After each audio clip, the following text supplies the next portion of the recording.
Hola, en este video vamos a ver cómo implementar las transformaciones matemáticas que discutimos utilizando NumPy y luego en cómo implementar las transformaciones de Box-Cox y GeoJohnson utilizando el paquete open source SciPy. Al principio del notebook vas a encontrar algunas notas acerca de las transformaciones como discutimos en el video anterior y más enlaces si querés saber más acerca de estas transformaciones o de las fórmulas especificadas.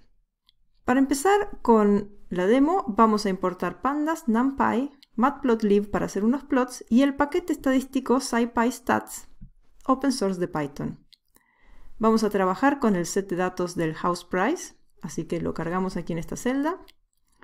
Y luego lo que voy a hacer primero es un histograma de todas las variables numéricas que hay en este set de datos para familiarizarme con su distribución y que la mayoría de estas variables no siguen una distribución normal, como ves aquí en este gráfico.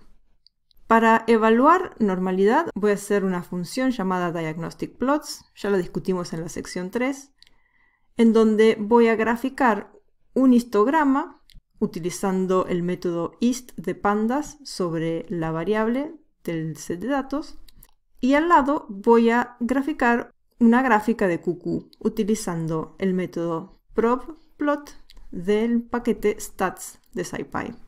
En esta segunda línea lo que estoy diciendo es que quiero poner los gráficos en una sola fila, en dos columnas. El histograma va a estar en la posición 1 y el QQplot va a estar en la posición 2. Entonces, cuando aplicamos esta función, por ejemplo, en el data frame y la variable ground living area, superficie de la casa, obtenemos a la izquierda el histograma de la variable y a la derecha la gráfica de QQ. Y vemos rápidamente que el histograma no muestra una distribución normal, no tiene esta forma de campana, y además los puntos se alejan de la línea diagonal roja hacia los extremos de la variable. Entonces ahora sí empezamos a transformar la variable con diferentes transformaciones matemáticas. En el primer caso voy a aplicar una transformación logarítmica.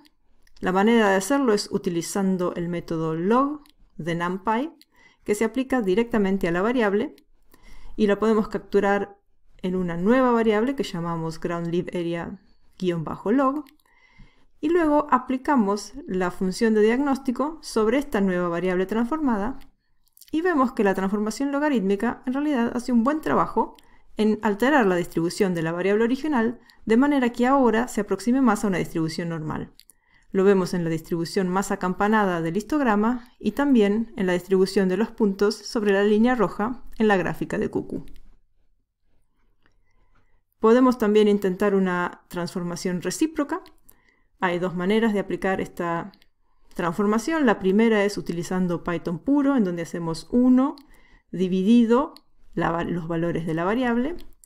La otra manera de implementarlo es utilizando numpy.reciprocal. Y luego podemos usar la función de diagnóstico sobre la nueva variable transformada. Y vemos en este caso que la transformación recíproca no hace un buen trabajo en cambiar la distribución original hacia una distribución más normal.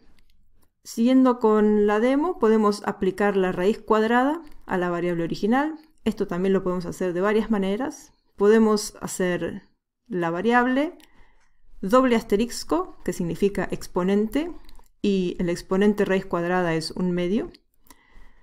Alternativamente podemos usar NumPy square root y pasamos la variable directamente. O también podemos usar NumPy power, y acá tenemos que pasar la variable y luego el exponente, que es un medio. Y luego podemos examinar la transformación con la función de diagnóstico y vemos que tiene un resultado intermedio. De la misma manera podemos aplicar la transformación exponencial o transformación de potencia, en donde tomamos la variable y utilizando doble asteriscos y el exponente que más nos guste, podemos transformar la variable original. Y acá podemos ensayar muchísimos exponentes hasta que encontremos aquel que transforma la variable de manera que se aproxime más a una transformación gaussiana. Una manera alternativa de aplicar esta transformación es utilizar NumPy power pasando la variable y aquí como segundo parámetro de la transformación el exponente que nos gusta. En este caso, y utilizando el exponente que ves acá, vemos que la transformación obtiene un resultado que no es el deseado. Para aplicar la transformación de Box-Cox y Yeo-Jonsson vamos a usar el paquete stats de SciPy. Aquí tenemos notas acerca de qué es la transformación de Box-Cox y cómo está definida. Pasando directamente a la transformación, la manera de aplicarla es utilizando stats.Box-Cox. Esta es la transformación y pasamos la variable que queremos transformar. Stats.Box-Cox retorna dos valores.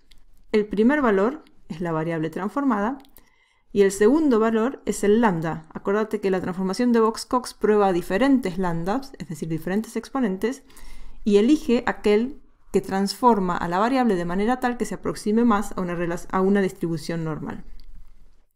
Entonces podemos imprimir el parámetro, el lambda elegido, y ves que es este que está aquí abajo, y luego utilizando la función de diagnóstico podemos visualizar la nueva variable y vemos que la transformación de Box-Cox hace un buen trabajo en obtener una distribución normal de la variable original.